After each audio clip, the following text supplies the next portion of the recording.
Subscribe कीजिए आपके अपने YouTube channel education for CBSE को और बेल आइकन। हेलो बच्चों, आज की वीडियो में बात करने वाले हैं। देखिए क्लास 9 का जो हमारा चैप्टर नंबर फर्स्ट है केमिस्ट्री का, उसके बारे में। ठीक है, तो इस वीडियो में बेसिकली कुल मिलाएगा 3 पॉइंट कवर करने वाले हैं। पहला, इस वीडियो में हम देखेंगे कि हमारे चैप्टर में बेसिकली क्या बताया गया, ये जो हमारी केमिस्ट्री है इसका साइंस से अलग क्यों किया गया। ठीक है, और दूसरा बात हम देखेंगे कि जो हमें इस केमिस्ट्री पढ़ने से हमें डेली लाइफ में या हमारी जो प्रैक्टिकल लाइफ है उससे क्या इफेक्ट पड़ता है और क्या क्या इससे हमें फ़ायदा या नुकसान है। और तीसरा पॉइंट हम लोग बात कर लेते हैं कि इस वीडियो में कुल मिला जुलाकर हम लोग 6 पॉइंट कवर करने वाले हैं, और जितनी पॉइंट मैं कवर करूँगा उसको आपको नोट्स भी अवेलेबल हो जाएगा। ठीक है, इसलिए नोट्स बनाने की आपको झंझट नहीं रहेगी। तो अगर आप लोग नए हैं तो यहाँ से स्क्रीनशॉट ले लीजिए। ठीक है, और चैनल सब्सक्राइब कर दीजिए। तो चलो हम बात कर लेते हैं कि हमें जो ये हमारी केमिस्ट्री है पहले हमारे साइंस में इंक्लूड थी ना, तो हम जो साइंस थी तो हम इसको अलग क्यों किए।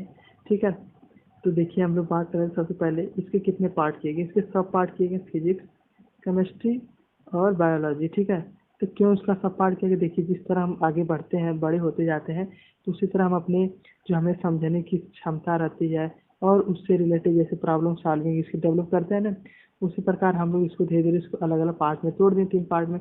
इससे क्या होगा कि हम आसानी से समझ भी जाएंगे और हम इससे थोड़ा डीप नॉलेज भी ले लेंगे। ठीक है, तो कुल मिला जुला कर इसे क्यों तोड़ा गया, ताकि हम इसको डीप एनालिसिस कर सकें और जितने भी हमें और अदर चीज़ें हैं उसकी भी जानकारी ले सकें। ठीक है, तो चलिए हम बात कर लेते हैं कि हमें केमिस्ट्री क्या है।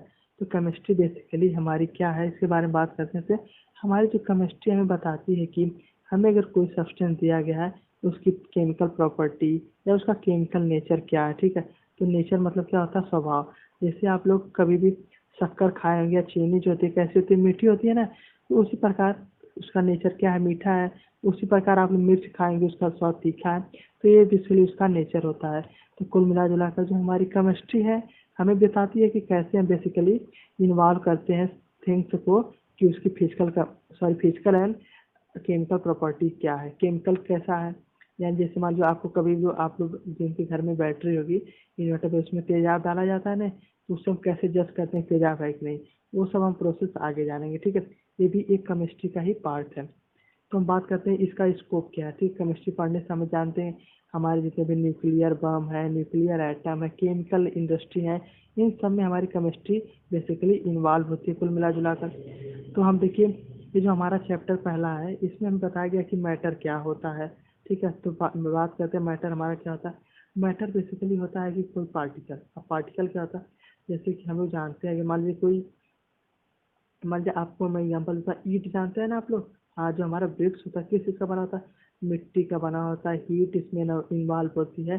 तो इसका जो सबसे स्मॉलेस्ट पार्टिकल क्या है, मिट्टी है ना, यानी जो हमारी मिट्टी है वही इसका एक कॉन्स्टिट्यूएंट है, यानी कि उसका एक पार्ट है। तो पार्टिकल इसमें क्या है, हाँ मिट्टी उसकी एक पार्टिकल हो गई। तो हमारा जो मैटर है बेसिकली वही एक पार्टिकल होता है, जिसमें डिफरेंट डिफरेंट थिंग्स इन्वॉल्व हो सकते हैं। एक पार्टिकल हो सकता है, 2 पार्टिकल होता है, या 2 से ज़्यादा भी पार्टिकल हो सकते हैं। ठीक है, तो हमने समझ लिया मैटर क्या है। इसमें हमारा जो चैप्टर का नाम है मैटर इन अवर सराउंडिंग, इसमें बेसिकली देखिए हमें जो बताया गया कि जो हमारा मैटर है हमारे आसपास कैसे दिखता है। चलिए आप लोग कुछ अपने मन में सोचिए कि कोई आपके पास कोई सब्सटेंस है जो मैटर हो, सोच लीजिए आप। हाँ, जैसे आपके टीवी हो गए, फ्रिज हो गया, कूलर हो गया, एसी हो गया, ये सब ये आपके मैटर के ही पार्ट हैं। ठीक है, तो हम बात करते हैं कि हमारा मान लीजिए मैटर है उसकी फिजिकल नेचर क्या होता है, यानी फिजिकल स्वभाव कैसा होता है। तो देखिए मैंने पहले बताया था चीनी का स्वभाव मीठा होता है, तो उसी प्रकार इसका स्वभाव देखते हैं कि क्या होता है। ठीक है, मेड ऑफ पार्टिकल, तो पहला यही होता है कि जो हमारा मैटर होता है पार्टिकल का बना होता है। पार्टिकल क्या होता है, छोटे छोटे जो कण होते हैं या छोटे छोटे जो सब्सटेंस होते हैं, वही बेसिकली आपका होता है मैटर। ठीक है, तो हम समझ गए ना मैटर किस चीज़ का बना होता है। दूसरी बात करते हैं साइज। तो हम बात करें साइज की किस तरह होता है, क्योंकि साइज में डिफरेंट हो सकता है, बड़ा भी हो सकता है, छोटा भी हो सकता है। आप लोग बड़ा बड़ा पत्थर देखेंगे, ठीक है, वो सब क्या कितनी बड़ी साइज होती है। लेकिन आप लोग कभी ऐसे भी देखेंगे कि जो हमारी मिट्टी का कण होता है, ठीक है, जैसे बालू हो गया, कितना छोटा होता है, बहुत छोटा होता है ना, इस तरह का स्ट्रक्चर होता है। तो कुल मिला जुला कर जो हमारा सब्सटेंस होता है उसकी साइज डिफरेंट होती है। ठीक है, अलग अलग चीज़ की अलग अलग होती है। जैसे कि आप लोग कार देखे हैं, कार और साइकिल में अंतर है कि नहीं, कोई बड़ी कार होती है, कोई छोटी कार होती है, कोई एक कोई 2 व्हीलर होती है, कोई 4 व्हीलर होती है। उसी प्रकार हमारा जो पार्टिकल उसके भी अलग अलग पार्ट है कुल मिला जुला कर। ठीक है बच्चों, यहाँ तक आपको समझ में आया। और हम बात करते हैं कि जो हमारा पार्टिकल उसके स्मॉलेस्ट पार्टिकल कौन कौन से हैं।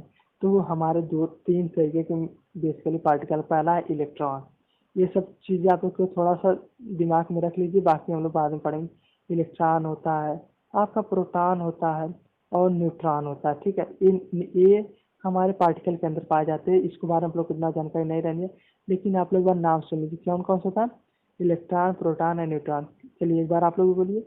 हाँ, इलेक्ट्रॉन, प्रोटॉन, न्यूट्रॉन तीन तरीके के होते हैं, ठीक है। तो हम समझ गए कि हमारा जो पार्टिकल है उसमें हमारे छोटे छोटे पार्टिकल कौन कौन से हैं।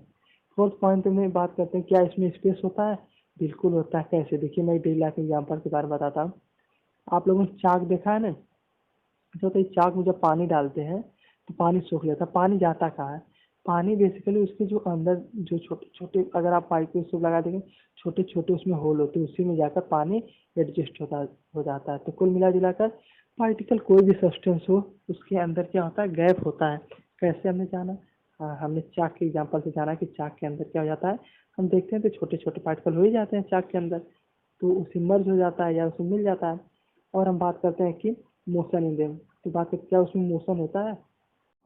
तो हम इसकी बात करते हैं कि हमारा जो पार्टिकल है, ठीक है, उसके बीच में मोशन होता है कि नहीं, यानी जो उसके सारे पार्टिकल तो इधर उधर मूव करते हैं कि नहीं, ठीक है। जो छोटे छोटे पार्टिकल पे हमने तीन पार्ट के बारे में जानी है, इलेक्ट्रॉन, प्रोटॉन, न्यूट्रॉन। हाँ, बिल्कुल होता है। कैसे हम समझेंगे? तो आप लोग देखते होंगे कि जब भी रेन ड्रॉप बनता है, सॉरी रेनबो बनता है, उसमें कैसे होता है? तो उसमें जितने पार्टिकल होते हैं एटमॉस्फेयर में, क्या होता है? नाइट्रोजन होता है, ऑक्सीजन, डिफरेंट डिफरेंट तरीके गैस होती है। तो वही उसमें देखिए क्या, उसी में जब वो लाइट जाती है तो वही धीरे धीरे स्कैटर होती है। इसके बारे में आगे पढ़ेंगे, लेकिन हम लोग इस तरह से ध्यान रख लीजिए कि हाँ होता है। कैसे होता है? हाँ, हम लोग देखते हैं रेनबो के बारे में, तो हम उस हिसाब से बता सकते हैं, ठीक है। और अट्रैक्शन होता है, बिल्कुल होता है। क्यों होता है? देखिए, अट्रैक्शन होगा नहीं तो सारे आपस में जुड़े कैसे रहेंगे? आप देखिए बालू जो होता है आपका, ठीक है, जो बालू से होता है, छोटा छोटा छोटा होता है, वो देखिए एक बार मुट्ठी में बंद करेंगे तो पूरा सब फिसल जाता है, उसमें अट्रैक्शन नहीं होता। लेकिन आप लोग कभी बड़े पत्थर देखिए, सब कैसे हैं, खड़े हैं कि नहीं? वो सभी तो मैटर ही है। कैसे हैं? उसके अंदर भी तो हमारा कोई ऐसा चीज है जो बांधे हुआ है। क्या होता है? फोर्स ऑफ अट्रैक्शन होता है, ठीक है। फोर्स क्या होता है उसके बारे में जानेंगे, ठीक है। मैं जितनी भी टर्म बता रहा हूँ आप लोग धीरे धीरे जानेंगे, रूबरू होंगे। तो केवल आप लोग ये बात सुन लीजिए कि फोर्स क्या है, ठीक है। तो कुल मिला जुलाकर उसके अंदर कैसे होता है उसके बारे में हम लोग जान जाएंगे कि उसके अंदर अट्रैक्शन होता है। तो फिजिकल नेचर की बात करें तो हमने 6 पॉइंट बात की। कैसा उसका साइज होता है, कैसा उसके छोटे छोटे पार्टिकल हैं कि नहीं, क्या उनके बीच में जगह है कि नहीं, और क्या मोशन है कि नहीं, अट्रैक्शन है कि नहीं। कुल मिला के 5 चीज़ों के बारे में देखा, ठीक है। और हम बात कर लेते हैं स्टेट ऑफ मैटर। मैटर की स्टेट कितने होते हैं? कुल मिला जुलाकर 3 स्टेट होते हैं। कौन कौन से? सॉलिड, लिक्विड एंड गैस, ठीक है। तो सॉलिड आप लोग जानते हो कि सॉलिड का जो हमारा होता है उसमें सारे पार्टिकल बहुत आपस में पास पास होते हैं, जैसे कि आप ब्रिक्स मान लीजिए। और जो हमारा लिक्विड होता है उसके पार्टिकल दूर दूर, जैसे वाटर मान लीजिए। और ये लास्ट बात हम कर ले गैस। गैस में तो सब दूर, बहुत दूर दूर जाते हैं, ठीक है। जैसे आप लोग किसका, हाँ बहुत सही, अगरबत्ती देखिए ना, अगरबत्ती में क्या होता है? बहुत दूर दूर दूर दूर जाते हैं, ठीक है। तो हमारा मिला जुला कर सॉलिड, लिक्विड तीन हमारे स्टेट हो गए। हम लोग जानते हैं सॉलिड में जो तब पूरा पैक रहता है, लेकिन हमारे लिक्विड में थोड़ा इधर उधर फ्लो हो सकता है। और जो हमारा गैस में रहता है उसमें नहीं फ्लो होता है, ठीक है। चलिए, पहला तो हमने जान लिया कि कैसा होता है, लेकिन हम दूसरा जान लेते हैं किसी और प्रॉपर्टी का। जो हमारा सॉलिड होता है उसकी वॉल्यूम जो हमारा फिक्स होता है ना, मतलब वॉल्यूम क्या होता है? वॉल्यूम मतलब जितने एरिया स्पेसिफाई करेगा वह फिक्स होता है, कि वॉल्यूम भी फिक्स होता है प्लस जितने भी उसके शेप भी फिक्स होता है। वॉल्यूम और शेप फिक्स होता है, ठीक है। आप लोग जैसे कि ईटा का यहाँ पर रखिए, चाहे यूनिवर्स में या कहीं पर रखिए, उसका जो आपका वॉल्यूम और शेप तो फिक्स ही होगा। लेकिन वही बात करिए, आप बताइए लिक्विड का क्या फिक्स होता है? हाँ, लिक्विड का शेप नहीं फिक्स होता है, लेकिन वॉल्यूम फिक्स होता है। 5 किलो है तो 5 किलो ही रहेगा, ठीक है। उसी प्रकार गैस का क्या होता है? गैस का दोनों में फिक्स होता है। गैस को आप दूसरे कंटेनर में बदलेंगे तो उसका शेप ले लेगा, दूसरे में बदलेंगे तो उसका शेप ले लेगा, ठीक है। मान लीजिए अगरबत्ती जलाते हैं आप लोग, ठीक है, तो क्या होता है? सभी जगह फैल जाता है। एक रूम में जलाएंगे एक रूम में फैलेगा, 5 रूम में जलाएंगे 5 रूम में फैलेगा। तो कुल मिला जुला कर जो हमारा बेसिक अंतर क्या है सॉलिड, लिक्विड, गैस में, कि किसी का वॉल्यूम फिक्स है, किसी का नहीं फिक्स है, ठीक है। किसी का दोनों नहीं फिक्स, तो कौन है? गैस है, ठीक है। तो कुल मिला जुला कर 2 चीज़ों हमें फोकस करना है। कौन कौन सी? तो उसका वॉल्यूम और शेप क्या है, वही बात है, हमें डिसाइड करें कि सब्सटेंस किस कैटेगरी में फॉल होगा, ठीक है। लिक्विड में कि गैस में? Volume of state. आप लोग इसको याद थोड़ा सा रख लीजिएगा या आप लोग लिख लीजिए, ठीक है। चलिए हम बात करते हैं टेम्परेचर इफेक्ट के बारे में कैसे।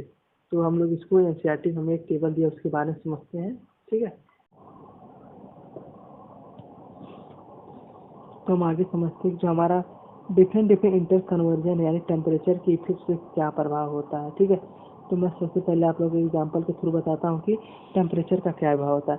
देखिए आप लोग कभी भी जो हमारा जो पानी है, ठीक है, उसको हमने बहुत ज़्यादा ठंडा कर दिया, क्या हो जाता है, बर्फ में हो जाता है, ठीक है, आइस बन जाता है। लेकिन उसी को जो टेम्परेचर बढ़ा देते तो गैस में बदल जाता है। तो कुल मिला जुलाकर जो हमारा टेम्परेचर सोचो क्या होता है कि हाँ, इसका साइज भी चेंज हो जाता है, शेप भी चेंज हो जाता है और उसकी स्टेट भी चेंज हो जाती है। सॉलिड से लिक्विड हो सकता है, लिक्विड से गैस हो सकता है, गैस से फिर सॉलिड में भी हो सकता है, ठीक है। अब तो समझ में आया इतना टेम्परेचर क्या होता है, उसकी शेप और साइज को बदल सकता है। तो देखिए हम लोग यहाँ पर हमें याद रखना है कि हमारा सॉलिड से लिक्विड में कन्वर्ट हो तो उसे फ्यूजन कहेंगे। क्या कहेंगे? आप भी बोलिए, फ्यूजन। सॉलिड से लिक्विड में फ्यूजन कहेंगे, ठीक है। और जब वही लिक्विड से अगर गैस में हो, सॉलिड में हो जाए क्या कहेंगे? सॉलिडिफिकेशन कहेंगे। क्या कहेंगे? सॉलिडिफिकेशन। ये टेबल आपको कम से कम याद आनी चाहिए। तो इससे होगा क्या कि हमारा 1 नंबर 2 नंबर में डायरेक्ट क्वेश्चन पूछ लेता है, ठीक है। अगर हम वही बात करें सॉलिड से गैस में क्या करेंगे, हाँ उसे सब्लिमेशन कहेंगे, ठीक है, जैसे ऊपर मेंशन है। लेकिन वही जब गैस से अगर हमारा सॉलिड में कन्वर्ट हो तो क्या कहेंगे? डिपोजिशन कहेंगे, ठीक है। वही बात करें लिक्विड से गैस में होगा तो वेपराइजेशन कहेंगे, और गैस से कहेंगे अगर लिक्विड में हो तो कंडेंसेशन। तो कुल मिला जुलाकर हमें ये बात याद रखनी है कि जब सॉलिड से लिक्विड होगा तो उसे क्या कहेंगे, गैस से लिक्विड होगा उसे क्या कहेंगे, या लिक्विड से गैस होगा तो उसे क्या कहेंगे, ठीक है। एक बार देखिए मैं समराइज कर देता हूँ कि ये हमें टेबल याद रखना है। दूसरी बात का टेम्परेचर से वही होगा, उसकी शेप और साइज बदल जाएगी, ठीक है। शेप बदलेगा कि सॉलिड हो जाएगा, लिक्विड हो जाएगा, फिर गैस हो, ठीक है। आपस में इंटर कन्वर्स होंगे, ठीक है। तो आपस में बदलते रहते हैं, ठीक बच्चों। देखिए बच्चों हम बात कर लेते हैं हमारा इवापोरेशन का था, ठीक है। उससे पहले हम लोग टेम्परेचर फिर जान ही चुके हैं क्या होता है। तो हम बात करते हैं इवापोरेशन के बारे में, ठीक है। तो एक एग्जांपल के थ्रू में समझाता हूँ। जैसे कि आप लोग गर्मी में या किसी मौसम जो कपड़ा सुखाते हैं, ठीक है, पहले भीगो को सुखाते हैं, कुछ समय बाद क्या होता है, कपड़ा सूख जाता है। तो एक्चुअली में होता क्या है कि जो हमारा कपड़ा है उसमें जितने भी हमारे वाटर पार्टिकल है सब उड़ जाते हैं, ठीक है। वाटर के जितने सब्सटेंस सब क्या जाते हैं, उड़ जाते हैं और हमारे क्लाउड में चले जाते हैं, ठीक है। तो कुल मिला जुला कर हमारा जो इवापोरेशन है उसमें हमारे वाटर पार्टिकल इवापोरेट हो जाते हैं। इवापोरेट मतलब कि उड़ जाते हैं, ठीक है।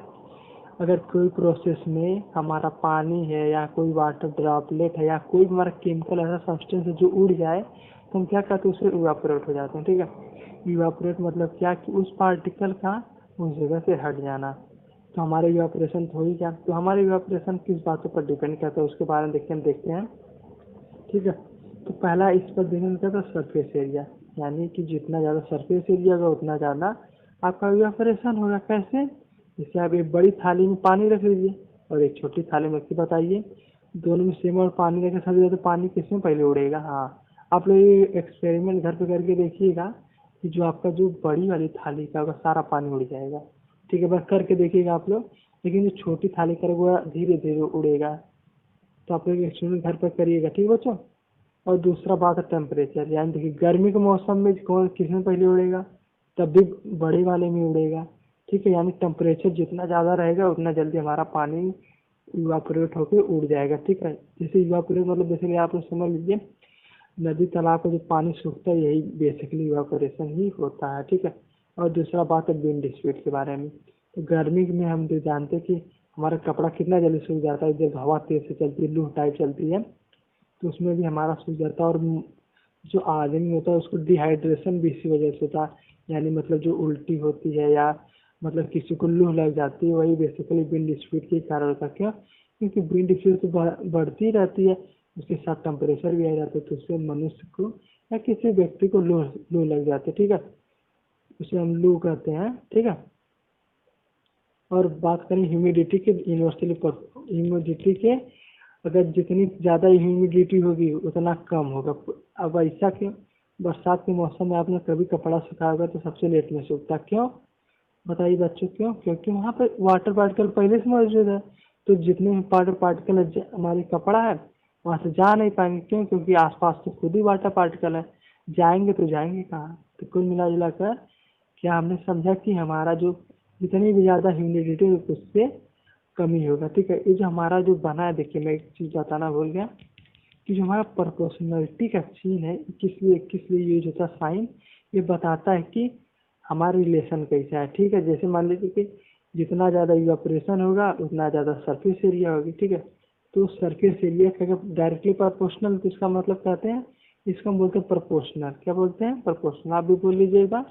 हाँ, प्रोपोर्शनल बोलते हैं। ठीक है, ये होता है हमारा प्रोपोर्शनल। इस तरह बनाते हैं। ये हमें रिलेशन बताता है कि डायरेक्ट रिलेशन है कि इनडायरेक्ट। डायरेक्ट देखिए, सरफेस एरिया डायरेक्ट रिलेशन, यानी सरफेस एरिया बढ़ाएंगे तो इवापोरेशन बढ़ेगा, लेकिन ह्यूमिडिटी की इनवर्सली प्रोपोर्शनल है। ठीक है, एक टर्म आएगा, धीरे धीरे आप लोग समझेंगे, लेकिन मैं थोड़ा सिग्नल बता रहा हूँ, सब थोड़ा सी बात जान लेंगे तो आपको फायदा ही करेगा। ठीक है, ह्यूमिडिटी की इनवर्सली प्रोपोर्शनल, यानी जितनी ज़्यादा ह्यूमिडिटी रहेगी उतना कम इवापोरेशन होगा। तो कुल मिला जो हमने समझ लिया इवापोरेशन क्या होता है, किस किस बातों पर डिपेंड करता है, और इसको कैसे कैसे डिफरेंट डिफरेंट तरीके से हम इसको जज या एक्सपेरिमेंट के थ्रू समझ सकते हैं। एप्लीकेशन की बात करें, देखो पहला एप्लीकेशन है ये, आप लोग समर में किस चीज कपड़ा पहनते हैं? कॉटन का। क्यों? क्योंकि हमारे पास कॉटन जो होता है वो ज़्यादा वाटर एब्जॉर्ब करता है। क्यों? क्योंकि उसमें जो थोड़ा गैप होता है। आप लोग टेलीकार का कपड़ा देखो, उसमें गैप नहीं होता, लेकिन कॉटन वाला ये बार पानी एब्जॉर्ब कर लेता है, तो वह क्या होता है, पूरी तरीके से सूख लेता है। ठीक है, सूख लेता है तो धीरे धीरे हवा उड़ जाती है और आसानी से सूख जाता है, तो आप लोग को ठंडा महसूस होता है। तो इसमें बेसिकली कंसेप्ट आता है लेटेंट हीट का। ठीक है, लेटेंट हीट के बारे में डिस्कस कर लें। ठीक है, जो आपकी लेटेंट हीट होती है बेसिकली, यह सब्सटेंस से पहले से प्रेजेंट होती है। क्यों? क्योंकि यह सब्सटेंस की प्रॉपर्टी होती है। ठीक है, जैसे चीनी का स्वाद हमें मीठा लगता है। क्यों मीठा लगता है? क्योंकि उसकी प्रॉपर्टी है। उसी प्रकार जो लेटेंट हीट होती है, यह सब्सटेंस की एक तरीके से बेसिकली एक प्रॉपर्टी है जो बताती है कि सब्सटेंस का नेचर कैसा है। ठीक है, और उसका बिहेवियर कैसा है। ठीक है, देखिए मैं एक एग्जांपल के थ्रू इसको भी समझा देता हूँ। आप लोग कभी देखिए, जब स्टीम रोटी या रोटी पकाते होंगे, या जिन बच्चों को पता है कि रोटी की जो भाप होती है बहुत ज़्यादा जलती है। ठीक है, क्यों? क्योंकि उसमें लेटेंट हीट भी आ जाती है। कैसे आती है? जो हमारा गेहूँ रहता है उसकी भी हीट ले लेता है थोड़ा सा, जिसके कारण ज़्यादा जाता है। वह 100 डिग्री नहीं होता, 100 डिग्री से ऊपर होता है, 120 से 130 डिग्री होता है। ठीक है, उसी प्रकार जो हमारा वाटर बॉयल होता है उसमें जो लेटेंट हीट ज़्यादा होती है। क्यों ज़्यादा होती है? क्योंकि उसमें जो है आपकी जो सब्सटेंस है जिसमें उबाला जा रहा है उसकी भी हीट ले लेता है। तो कुल मिला जो लेटेंट हीट क्या है, या आपके मटेरियल की प्रॉपर्टी है जो उसके प्री जो स्ट्रक्चर है जो उसमें डिटरमाइन होती है। ठीक है, तो आप लेटेंट हीट समझ गए क्या होता है? वही हमारे शरीर में हमारा 35 डिग्री सेल्सियस रहता है। ठीक है, नॉर्मल की बात मैं कर रहा हूँ। ठीक है, 37 डिग्री रहता है मान लीजिए, सॉरी 35 नहीं बल्कि 37 ही होता है। इसमें होता क्या है कि जब इतना होता है टेम्परेचर, तो आप लोग कहीं आए गर्मी से, तो आपका शर्ट भीग गया, शर्ट आपका कॉटन का, तो उसमें पानी लग गया, पानी एब्जॉर्ब जल्दी हो जाएगा, तो एब्जॉर्ब जल्दी हो जाएगा तो आपका इवापोरेशन होने लगेगा। ठीक है, इवापोरेशन जब होगा तो आपके शरीर का जो टेम्परेचर धीरे धीरे डाउन होगा, तो आपको ठंडा महसूस होगा। ठीक है, हमें ठंडा इसलिए महसूस होता है। क्यों? क्योंकि जो टेम्परेचर डाउन हो जाता है, मतलब 16 डिग्री में आप लोग को ठंडा लगता है, लेकिन बाकी सब में गर्म लगता है। तो कुल मिला के आप समझ गए ना, जैसे जितना कम टेम्परेचर होगा उतना ज़्यादा ठंडा लगेगा। उसी प्रकार आप लोग कभी भी यूज देखोगे, मटका में पानी रखा जाता है। ठीक है, गाँव में मटके में पानी, क्यों? मिट्टी के बर्तन में। क्यों? उसमें छोटे छोटे क्या होते हैं, हाँ छिद्र होते हैं। ठीक है, होल होते हैं। तो होल में से जो हमारी हीट रहती है वो रिलीज होती है बाहर। बाहर क्यों? क्योंकि बाहर का टेम्परेचर ज़्यादा है तो सभी हीट बाहर हो जाती है, तो हमारा जो सरफेस है इसका टेम्परेचर कम हो जाता है और इसका बाहर ज़्यादा हो जाता है, तो हमारा जो ठंडा पानी हो जाता है। इसी प्रकार जितने भी होल होते हैं उसमें से इवापोरेशन होता है, तो पानी कुछ बाहर जाने लगता है। जो पानी बाहर जाता है गर्म हवा हम जानते हैं ऊपर जाती है, तो गर्म हवा सब बाहर निकल जाती है, बाकी सब ये अपने पास के ठंडा कर देता है। तो इसी वजह से हमारा जो पॉट होता है उसमें ठंडा पानी रहता है। तो इसी तरीके की डेली लाइफ के एग्जाम्पल है, तो हम लोग को मिला उसको लेटेंट हीट के बेसिस पर एक्सप्लेन कर सकते हैं। तो बच्चों आशा करता हूँ आप लोग वीडियो पसंद आए। अगर आप लोग यहाँ तक आज का चैनल सब्सक्राइब करके जाइएगा। बाकी मिलते हैं अगली वीडियो में। अगर देखिए आप लोग यहाँ तक आए, चैनल सब्सक्राइब किए होना मत जाइएगा। ठीक है, अगर कोई भी डाउट हो या कोई भी अदर प्रॉब्लम हो या कोई भी दिक्कत हो तो ठीक है, आप डिस्कस कर सकते हैं। और बच्चों वैसे लॉकडाउन चल रहा है तो आप लोग अपना मेहनत से पढ़िए, ठीक है। बाकी सब कामों में न बस इन्वॉल्व रहिए, मन से पढ़िए, ठीक है। और कोई भी डाउट हो, कोई भी क्वेश्चन आपसे पूछ सकते हैं।